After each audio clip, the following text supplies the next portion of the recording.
दोस्तों, तो आपका स्वागत है हमारे इस ब्लॉग में। तो आज हम बना रहे हैं होली का ब्लॉग।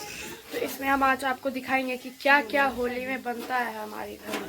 तो ये देखिए दोस्तों, अभी मटन आने का है, लेकिन अभी तक नहीं। तो देखिए आप ट्विस्ट होता है। ये देखिए, ये मेरी बड़ी मम्मी है और यहाँ पे बना रही है। यहाँ पे अभी क्या पूछ रही है बोलो। ये देखिए यहाँ पे मिक्सचर बना रही है और यहाँ पे बाड़ा बन चुका है टिकिया चाट बनने की यहाँ पे।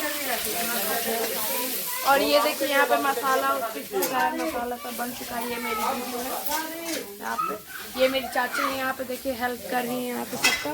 मम्मी ये देखिए यहाँ पे प्याज काटते काटते रो रही है। कोई बात नहीं, रोना नहीं है। ये देखिए दोस्तों, यहाँ पे गुलाब जामुन, इसमें थोड़ा हटाइए उसको। गुलाब जामुन इसमें राती बना है और यहाँ पे बाड़े बन चुके हैं। यहाँ पे दही बाड़ा है और यहाँ पे टिकिया बन चुका है। टिकिया चाट यहाँ पे बनेगा। तो इसी का अभी तैयारी हो रहा है। ठीक है, सब कुछ। हमारे चचा हैं यहाँ पे, अभी देख रहे हैं। ये चाची है यहाँ पे, हेल्प कर रही है साथ में। और ये नया दीदी है, ये कुछ नहीं कर रही है। ये देखिए, ठीक से अधिक करो। दोस्तों यहाँ पे टिकिया चाट बन चुकी है। यहाँ देखिए, यहाँ पे टिकिया बन रहे हैं। स्टॉक बना है। हाँ, ये देखिए इतना स्टॉक है और यहाँ पे बन रहे हैं।